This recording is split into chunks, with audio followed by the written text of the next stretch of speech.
What's the most messed up thing your ex did after a breakup? During divorce, she moved out immediately and into her sister's. Depending on the day, she'd claim I kicked her out if she wanted to play the victim, or that she moved out and left me when she wanted to appear strong. Climbed in bed with a mutual friend of ours who probably told her to get off. He told me about it immediately. Divorce wasn't final. We were discussing reconciling until that. A month after the reconciling attempt failed, where she tried to tell me how much she loved me and wanted me back, etc., etc., she found a new dude who she moved in with shortly after. After divorce, tell people I was emotionally mistreating. Sometimes just mistreating and letting people assume the worst. Gave mutual friends ultimatums between being friends with her or me. This, almost 10 years after the divorce. No, I'm not kidding. At this point, I think they can just say my friends because everyone has dropped her. I suspected of faking a cancer diagnosis. Jury is out on that one. Pro tip, don't argue with crazy people. Just move on and let the chips fall. Protect your own sanity. Faking cancer?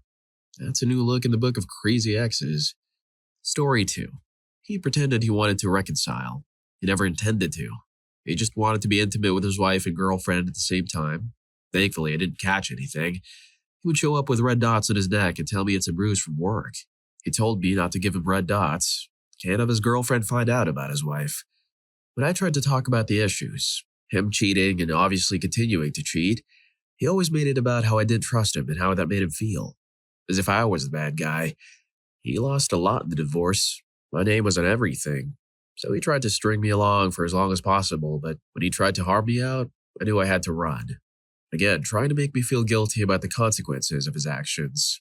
Telling me to avoid therapy since I was so crazy it won't help.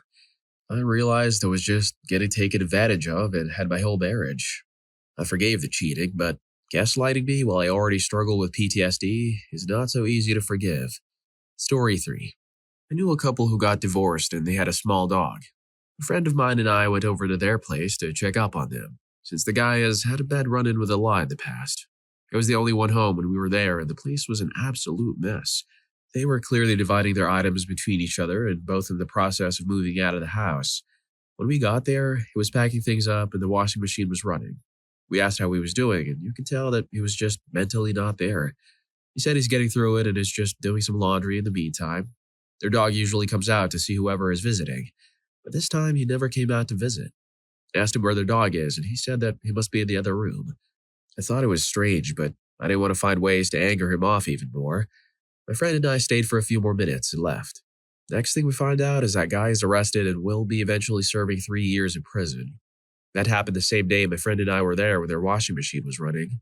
I felt so sick knowing that we were present when that was still in that washing machine. Story 4. I had an ex. My first, actually, in 8th grade, terminated my sister. We were all like 15. When we split up, she had said some nasty stuff about me and my family, as kids do. My sister didn't like it and decided she wanted to give her a reason to stop saying those things. So, long story short, she decided to meet her to fight her, and the next thing you know, my sister comes stumbling in the house profusely and we're on our way to the ER where a doctor is determining how severe the tissue damage was. Ironically, a year earlier I was involved in a fight in my neighborhood. It was me and one of my friends and the other guy plus one of his friends. It was supposed to be a fair one-on-one fight, but the guy's friend jumped in and it turned into a bigger squabble. Next thing you know, his friend pulls out a weapon and sticks my friend in the back. We both fled and my friend almost passed out on my porch, but luckily was saved by the good EMTs and a treatment at the hospital. So the reason this is important is because knowing about the situation, my ex who terminated my sister then went off to date the psycho who had staked my friend. Anyway, it was funny to imagine them splitting up and dealing with that. I got a laugh out of that. Otherwise, neither situation was very funny. Story 5. Happened back in the 90s, and a year and a half after we broke up. Her college roommate saw me at a grocery store in a college town A. I saw her anyway, so the only logical conclusion. Psycho X lived in college town B, a half hour away from town A. I was up visiting a beneficial friend at the time, after having just moved back from California. We hung out all night with a bunch of her friends. The next day, I got a very angry call from my dad. Her dad had called him, threatening all manner of legal action. He was a lawyer and a full-bird colonel in the Air Force. That he was going to have the cops arrest me. Yada yada, and that I'm to contain him immediately. Apparently, Psycho X told her dad I had driven to College Town B, somehow found out where she lived, dragged her out of her house, into my car, then proceeded to harm her. She also claimed I had been stalking her, and she'd seen me in a car that wasn't mine, sitting across the street from her place several times over the previous months. So I go home and call her dad back. I listen to the slew of BS she's claimed, threats that he's immediately going to call the police and have me prosecuted, threats of restraining orders and civil lawsuits. I ask him what time I'm supposed to have done this, and I ask if he's finished. Then I inform him that not only was I a half hour away from his little psycho princess when she claims I took her, but that I have about 25 people who can verify that in addition to my beneficial friend, and that I had to sign in and sign out at beneficial friend's dorm. So there's even a paper trail to prove it. I then go to inform him that during all the times his psycho princess claims I was sitting outside of her house, in a car I've never owned, by the way, I in fact lived 1,600 miles away in a different state entirely.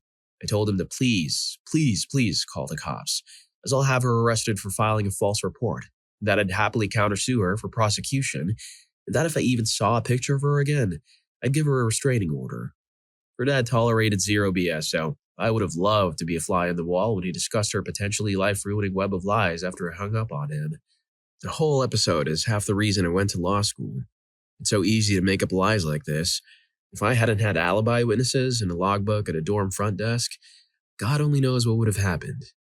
Story 6. Stalked me, and then when I went into hiding, stalked my sister. I had to have some not-so-nice guys show up at his house and tell him to stop it. The best part was that I had broken up with him because he cheated on me. Luckily, I figured it out and broke up with him right away. Apparently, he caught an STD, and due to me going into hiding, he got to tell everyone I cheated and gave him an STD. That lie worked great, until unfortunately he dated a really nice girl after me.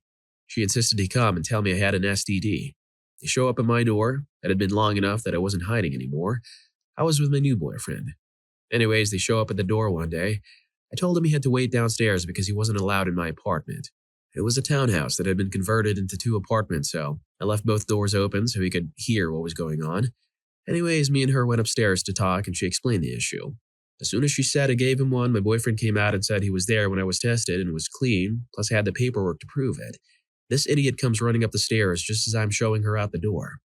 I did thank her profusely for coming over to tell me because, honestly, she seemed really nice and people should do stuff like that. What she did took a lot of courage. Anyways, I hear him running up the stairs and the 2 of them were standing outside the door and he's screaming about how I cheated on him and it's all my fault. I'm just standing there smirking at him, and when he shut up long enough for me to get a word in edgewise, I just said maybe talk to the 2 girls you slept with. As I was closing the door, I saw the look his new girlfriend gave him. If looks could terminate. I did feel bad for her, though, because I knew what was in store for her, even if she was smart and broke up with him then. Story 7. Don't know the order of how they did things, but I know what was done.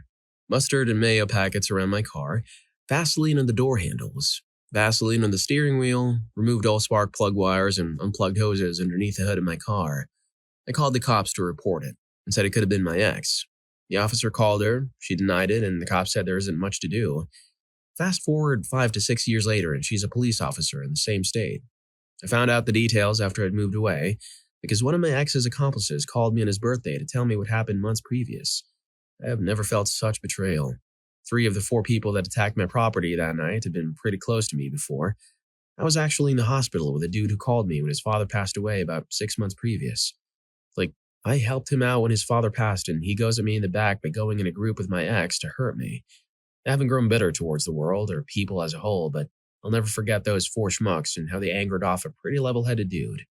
This happened to me on April 30th, 2010, in Columbia, South Carolina.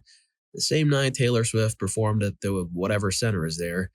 I won't do anything to them because, honestly, I hope karma catches all of them individually. The universe has a way of balancing things out. Story 8. This might get lost in the comments. It might identify me to my family, but this is a story too funny to not share. In response to this question, this is the story of how Butter Sunday came to be a family tradition. The divorce was finalized. She had to move out. I was singing Thank God and Greyhound just to celebrate her departure. The Sunday following her move out of the house, she appeared at my door and demanded half the butter in my refrigerator. My ex-wife then dug around in the kitchen, found some Tupperware and a matching lid, and proceeded to scoop out half the margarine from the tub. It was country crock, churn style for those wanting to know. I had a flip phone, but this was long before I had a smartphone, so there was no opportunity to record what I'm telling you now. After she had cleaned out most of the appliances, after she had taken things even I had thought securely stashed, she still came back and demanded, then took half the butter. All I could do was stand back and laugh silently while she fulfilled her lifelong dream. She promised to return the Tupperware when she was done with it. Spoiler alert, she didn't. From that day onward, the first Sunday in August was remembered as Butter Sunday. We celebrate by consuming all we can with things containing butter. She did much worse things years later, like almost harming one of the kids by ignoring an appendix which had ruptured. But immediately after the divorce and her moving out, that was amongst the more messed up things she had done, up to that point. Who knew butter could be such a hot commodity in a divorce settlement? Story 9. She refused to allow us to break up. One time I was walking downtown with a group of bros. My buddy's like, "Dude, your ex has been texting me. She totally wants to do me." I was like, "Did you tell her where you are? Did you tell her where we are?" He was like, kinda. Sure enough, 15 minutes later, she comes walking around the corner. She walks right past my confused buddy and is just walking beside me without saying anything. Then she looks at me and goes, "What?" I ignored her, and she ended up following us to a house party. She kept trying to make me jealous all night by going up to guys while looking over her shoulder at me.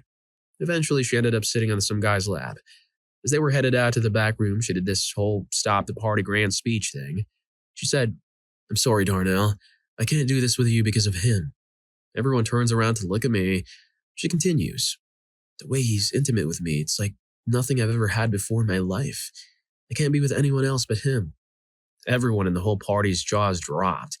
My friends all sort of sat there awestruck. I was hammered and also kind of stunned, so yes, she got her way and we ended up back up that night. That's the story of the girl I dated for 2 weeks, but breaking up with her took 6 months. Story 10. After he dumped me, he was shocked I didn't wait around for him to come back. He was the first boy I'd ever loved, and he broke my heart. I went on the school trip to France, made out with a cute French boy, graduated, started dating an older guy with a motorcycle, and then went off to college to pursue my dream. X crashed my graduation party and going away party just to see the new motorcycle boy. Then he spread rumors to all of our friends that I was going my way through Chicago. Once I confronted him in front of all his friends, he backed off. We slowly became friends again, as we both ended up in the same very small industry. 10 years later, I asked if he wanted to try dating again, this time as an adult. He said no. Friends were best, and I was okay with that. I started dating my now husband and literally never heard from him again, after talking weekly for years. I'm pretty sure he thought I'd just always be there, waiting for him when he was ready. And when I did put up with his toy, he was shocked. Story 11. He hacked into my Facebook messages and found out I was about to end a relationship because I'd fallen in love with someone else. He called me while I was at work, saying he was done and if I wasn't back home to gather my things in 10 minutes, my stuff was going over the balcony. Got there and started taking all my stuff out of the apartment, bringing the man I had fallen in love with to help. He was in the parking lot loading things into his car, and while I was getting the last of my things off the dressers, my ex sort of lunged at me and then backed up. It scared me and I cowered back. My ex then laughed and said, "What? I'm not going to do anything with you." It sent chills down my spine, and I remember thinking, even if he did, Jay, new love, would come back for me eventually. Me and Jay have been happily married for 4 years and have a child. Story 12. We broke up long distance, so he went through the stages. In one of those stages, he was just on the phone talking awful things and telling me I was wrong for leaving him, and he knew that I couldn't say much back because I would try to look for any reason to throw my stuff away. And some of the things belonged to my then recently gone great-grandmother. The next day he messages, "Are we ever going to talk about this?" I politely explain why I didn't want to, due to his behavior, and then he decides that I have 2 weeks to get my stuff, before he gave me a month. I had to ask my mom and her wife to get them for me because I lived over 300 miles away and the schmuck refused to give me the address to the new apartment him and his mom moved in, saying he didn't want to do that until the day they decided to come because they might decide to come earlier while I'm at work. You always had things your way. He called me and my mom out of our names, assumed that my reason for leaving was because I was unfaithful, and on the day she went to go get my things, the coward wasn't even there. He left my stuff on the curb and he and his mom went out. Story 13. Well, even though I'm still only a teen, I've already had a pretty awful experience. So I had been with this girl for half a year, long distance, when we went out on a scouting trip with a few common friends. So on this trip, we met a lot of new people I'm still decent friends with. The trip was a week-long camp, and only a few days in, I got a feeling that she was a little too friendly with one of the other boys. Well, a week after we got home, She called me and told me she broke up with me. She gave some BS excuse that it was because of the distance and instantaneously began dating the other boy, from what I've seen on Instagram. As if this wasn't already bad enough, I found out half a year after on a different scouting trip that they did in fact begin dating on that trip 6 months before we even broke up. And yes, he knew. On top of that pile of lies, I was told that she had spread a few different lies about me in the scouting community. The lies range from I was overprotective to I was super mistreating. Anyone who actually knows me just a little will know this to be false, though. Story 14. I'm the ex. Nothing too crazy. I took all the light bulbs. She was constantly telling people she didn't need anyone in her life and that she can do anything herself. For months, her friends would joke to me how she only replaced 2 light bulbs, the kitchen and the bedroom. So the place stayed dark pretty much because she didn't want to get on a chair or a ladder or take time to buy the bulbs. She also let me take the washer and dryer I bought. Instead of just replacing them, she would just buy new clothes over and over again. Now, apparently the place is cluttered with dirty clothes. Finally got them replaced a couple months later, but from what I've heard, it's still a mess of laundry. They also put an old battery in one of the fire alarms. It still functioned, not that big of a schmuck. Reason for this was because during the relationship she would be clubbing all night and I would be up worried because she wouldn't text or anything, so it was a lot of sleep lost. With a fire alarm, it senses a low battery and at random times it will go off in the middle of the night sometimes. I knew she wouldn't have batteries, so when it did go off, I knew she had to get up and either take it down or go to a store to find a battery. Keep in mind, before roasting me, she was not helpless financially. She has good income. It was mainly the laziness I wanted her to realize about herself. I always helped with house chores and stuff, but couldn't get her to do her stuff, so I would do it. No matter how much I worked, it was never a time to unwind because I was constantly picking up after her, cooking and handling all the bills to make sure nothing didn't fall behind over laziness. I worked 2 jobs and she worked 1. I got tired of getting the my job is harder than yours attitude for the reason of being lazy. She worked from home, had way better time off benefits than me, and a lot of times she wouldn't even be at the computer doing her work. This was during when people transitioned to work from home, so she took advantage of not having anyone watching her like they did at her office. Regardless, it takes 2 people to keep a household a home, with sacrifices and effort on both sides. It's called adulting. Glad to say my house stays clean, happy, and way more peaceful nights of sleep. Story 15. After we divorced, she remarried and moved to Florida. Never made arrangements with a child support enforcement agency regarding their move. I enlisted and luckily got stationed in Florida. So they moved to Montana in the middle of nowhere. Never notified CSEA about that move either. Her new husband is crazy and legitimately thinks he's a prophet of the second coming of Jesus and the end of times is now. Somehow aliens are involved and he thinks he figured out perpetual motion or free energy. She grew up very fundamentalist, so she's okay with this. They've alienated my kids from me. Living in a cabin off the grid, again in the middle of nowhere in Montana, -40 and below temperatures, in a cabin. He's a disabled veteran, so I don't know who's chopping their firewood, hunting, or any of the other various strenuous daily tasks required to live off-grid. Also, they homeschool my kids, so all they're going to know growing up is this wackadoo extremist Christian theology. No socialization skills, no familiarity with how the real world works, no basic education. And not that it's their fault.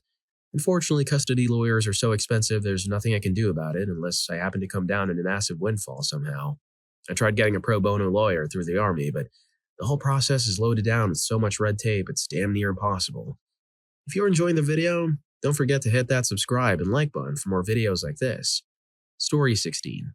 One of my exes started dating the guy I told her not to date if we ever broke up.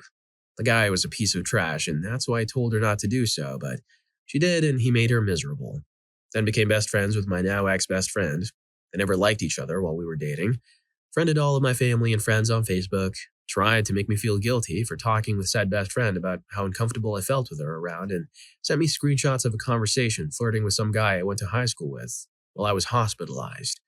After that, I blocked her from all my social media accounts, except TikTok, as I didn't have one. She's been uploading videos directed to me there for the last 3 years. At first, it was the usual all men are trash BS, but it became more personal, so I decided to block her there too. A few months later, some friends sent me 3 of her videos to WhatsApp. The videos were her dancing to music while text appeared on the screen. She was posting every single insecurity I had and stuff that should have never left the confidence that a relationship provides. For example, one of those videos was about how I underperformed during a chunk of a relationship. Now I know it was because I was sick and stressed because all she did was yell at me if I didn't do what she asked or didn't give her enough attention. Since then, I have asked every person that knows her to not give me any kind of information about her. Some have not respected that. And as a result, I know that she keeps uploading videos like those even though she's in a relationship with another man, which at first made me want to reach out to him and warn him about the psycho he is. But if the guy doesn't realize with her TikTok, I doubt it could make any difference. Warn the new guy? Nah, he's got front row seats to the Psycho X show on TikTok. Story 17. I was much younger than him. 15 years age difference. I think he loved me, but deep inside I felt that I was missed right now.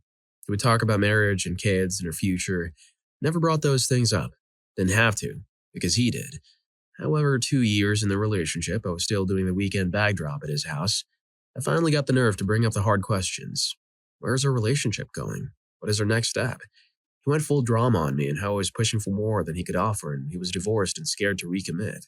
How I was asking for so much so soon and how I was breaking his heart. Somehow he was the victim and I was the perpetrator. We broke up.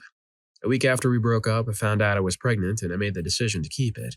I told him because it was the right thing, but I also told him not to worry. He could be as much or as little involved as he wanted to be.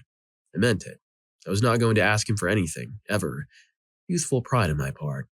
Ironically, I was always diligent about birth control, but due to working, going to university full-time and helping to care for an elderly relative, I was late picking up my pills at the pharmacy.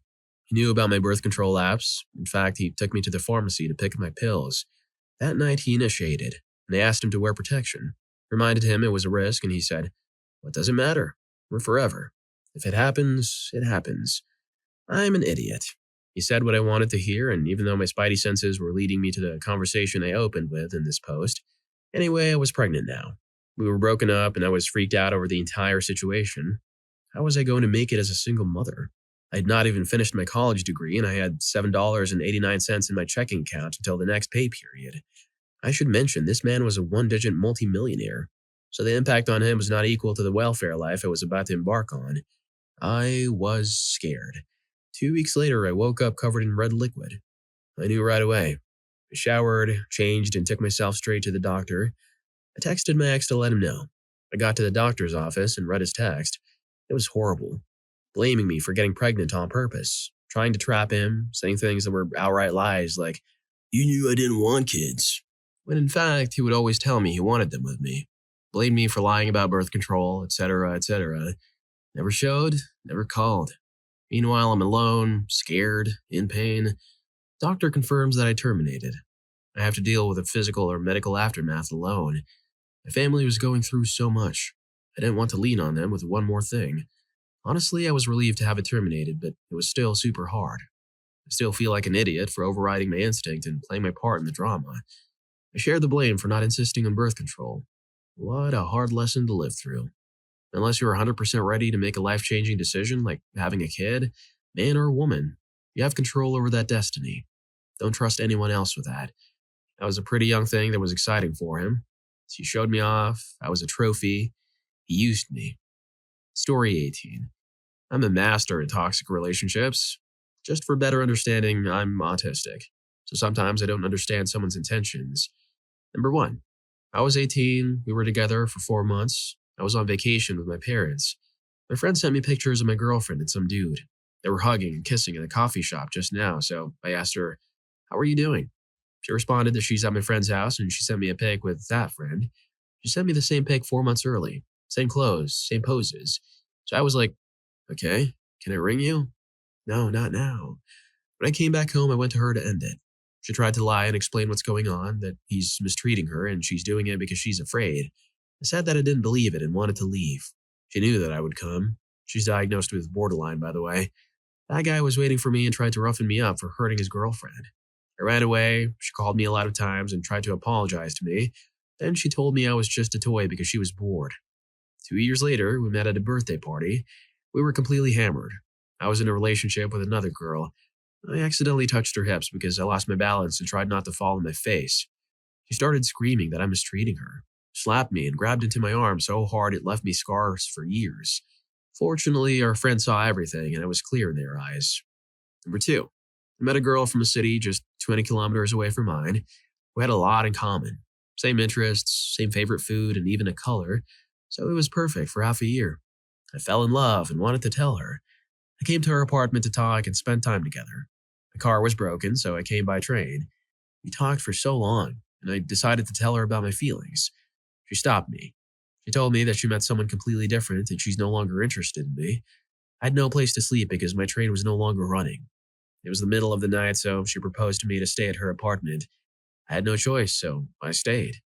We had intimacy. The next day, I was the best again. I was totally lost in that case, but of course, I was happy she changed her mind.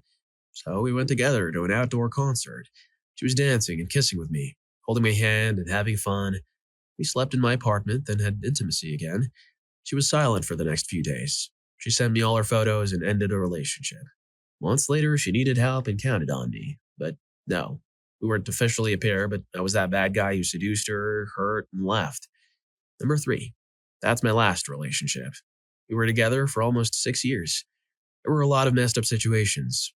I was working in another country. She was working with me, but due to health, she had to go back early. I came back the next month to find out that she cheated on me. She described everything to my best friend and was really cheerful about that. She had no idea I knew everything. I even read that conversation when I was totally angry. She tried to convince me that the guy manipulated her. I started to take substances to not feel pain that much, so my leaving lasted a few months. I was in the hospital for some time, and when I came back, I left her. I told her it's too much for me. I can't sleep, I can't eat when she's near. She moved out with all my stuff, my dog and her cats, except one who was waiting on surgery.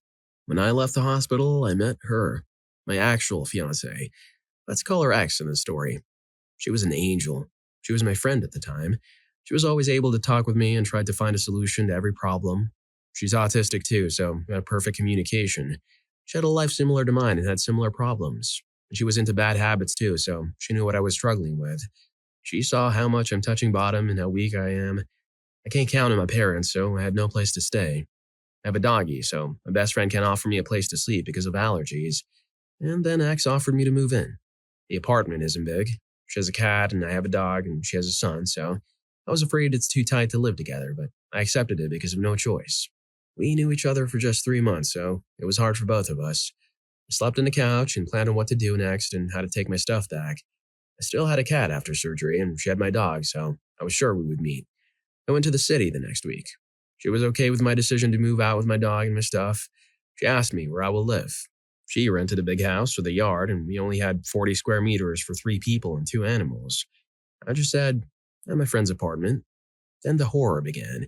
She was coming to my room when I was still sleeping. She had a lot of my stuff that I wasn't able to find. She cried every day, tried to beg me to stay. She even tried to seduce me. I was like, definitely no. I heard how she talked with someone on the phone. She was talking sweetly, so I was sure she's in a relationship already, so her behavior was even more gross to me. Every morning there was tea and breakfast for me. I never asked about anything, and I was afraid she might do something with that food. I rang X and told her I'm afraid and how our plan is going. We had to borrow a truck. She told me, give me 2 more days. I was like, okay, so I can pack my stuff with no rush. Max should have been at work. I had no idea she's at home because I wasn't outside my room that morning. I was talking with X on speakerphone, so my ex heard everything. She opened the gate and let my dog out onto the road and came to my room before I ended my call. Threatened me and started screaming. She started to offend X. She thought that we were a pair. Then she stole my phone and started to run upstairs. I was trying to chase her. She fell on one of the steps, started hurting me. Then she locked herself in a room. I tried to get in and push the door off my shoulder. She dramatically fell on the floor. It was funny because she wasn't even near the door. So I took my phone back and wanted to call the police. She jumped on me. I wasn't prepared for something like that. I fell on the ground. She offended me a lot with words. Then she locked herself up with a key in her room, started to cry. Yeah, she was a good actress. And called to tell her new partner that I roughened her up. She even sent photos of her bruises and told everyone that's because of what I did. My friend lent me his truck and helped me with moving out the next day. I found my dog. I still don't have everything, but that was a nightmare. To end with a happy ending, I came back to Ax's apartment. She was crying when she saw all of my bruises and wounds. That case really tightened up our relationship. I helped her with taking care of her son, and soon after, we became a couple. Half a year later, I proposed to her. And now, we live happily together. Story 19. She worked for the state attorney general's office as a paralegal in my city. I worked the relationship, as did she. But there was this sneaky, lawyerly BS about her basic answers that often irked me and made me not trust her. "When's your birthday?" I'd ask. "Why do you want to know?" Her response was. After more than a year of dating and spending an inordinate amount of time with her, I called it off one night cold turkey. She had my email account hacked into and all my contacts deleted forever. Work, friends, family, etc. More than 3,500 email addresses. Brought 3 different guys home that spent the night the following week. Her roommate was my friend who told me. Especially one of the male friends she told me not to worry about because they're just friends. Told my friend and a few others that she was pregnant with my baby. Told people I was only dating her for the health insurance. Not true at all. Dumb. It's really too bad. I did like her so much, but it was that one red flag quirk that was too disruptive for a functional relationship. Story 20. This is a bit of a long story. Sorry, but there's a lot. He called my mother 30 minutes after we broke up, asking if he should return any presents he got. He also canceled all of our D&D groups out of spite. Randomly popped up during mutual club meetings to say that he was so devastated and depressed that he wasn't sleeping and couldn't breathe before leaving. It was nonstop texting me and my roommate. He also put on a show of acting super depressed when I, and only I, went to get food from him in line at my dining hall, before immediately snapping back to chipper customer service mode when it was the turn of the next person in line. I only found out on Monday that while he was doing all this, he was making plans to hook up with a girl from his fencing club, and was acting like he was so heartbroken that he couldn't function. He was also continuing to tell everyone he could about how miserable and depressed he was, that he didn't understand what he'd done wrong for months after this. He was all but demanding. I sent him a detailed list of all the reasons why I broke up with him, which I wasn't going to do as I had told him why I was breaking up with him when I broke up with him. The reason I found this out was because the head of our club was pulled out of class to have an hour-long meeting with him about the situation with me, and was planning to hook up during that meeting. The head of our club and one of the directors of clubs were so appalled by his behavior and how he was treating me that he was banned from ever coming back. He made me so miserable with the constant guilt-tripping over text and randomly over Zoom for club meetings, the public humiliation of a show in the dining hall, destroying all of my D&D opportunities and the constant questioning as to what he did wrong from everyone that knew me that I stopped eating at my dining hall, stopped eating or leaving my room altogether unless absolutely necessary. I called Title IX about it and tried to get him to leave me alone during D&D, our club, and in the dining hall, and he just said no to the proposal, which Title IX couldn't do anything else about. This finally stopped and I blocked him on everything. Had my roommates block him and he went for a semester abroad in Germany. Until then, I was having frequent episodes of guilt, fear, and depression, which caused me to seek counseling through my college and start talking to someone at the RSVP center. Story 21. I came to my ex about 4 months after I broke up with her because she cheated on me, emotionally, with her ex-boyfriend. Lied, manipulated her emotions to make me feel like the enemy and project her unfounded insecurities on me. I talked to her about her behavior and her actions while we were together, and she didn't do a thing about it. Like always, manipulated her emotions and played the victim. So I confronted her 4 months later because she messed me up so badly that I couldn't let that go. I still struggle almost 2 years later from the lies and cheating. And then after that, she wrote me an apology letter, where she played with my emotions and ultimately lied to me, but believed the lies she told me as truth because she fooled the lie detector in herself. She told me, while now dating her ex-boyfriend or cheater, that she was still in love with me and all that other BS about making more memories and her wedding song, etc. So when I responded with a, "Well, then think about us, where we are and want to be, etc." And just like always, she chose the ex-boyfriend or current boyfriend. Put him first and always consider his feelings, and never mine. Never mine. I'm glad I never got back together with her because literally nothing changed. But she didn't have to be a consistent, toxic, trashy girlfriend. That was her choice. She will always remain a black mark on my heart, and part of me will always regret dating her because she seriously messed me up mentally. Sure, I've grown, but at what cost? I like it to be a Pyrrhic victory. I won the war, got away from her toxic behavior, but at what cost? An overwhelming amount of casualties. Story 22. Maybe not messed up, but it'll allow me to vent. Things were perfect. I fell madly in love with her and not like any other girl I ever dated. Everything in the relationship couldn't have been more perfect in every aspect. I made one small mistake. Not a mistake you break up with someone with. Then she told me she can't date me because I did that, then refused to talk to me. I won't get into the mistake. It was definitely a mess up, but not so bad that you leave someone. Originally, I gave her a week to cool down and figure out what she wanted. Then it was radio silence. Refused to talk to me. Even tried to meet in person just so I could look into her eyes and know it was done. She blew me off twice to do it. Thought maybe she was cheating, but she wasn't. I even told her if she was just to tell me so I know it's not really this mistake I made that's ending things. She told me it wasn't, and what I did bothered her so much she couldn't date me anymore. So yeah, being blown off and refusing to talk about things and just breaking up hurt real bad. That was 6 months ago, and my heart still hurts from it. Never had been so in love in my life. Well, if you like these stories, here's more. YouTube thinks you're going to love this. Catch you in that video.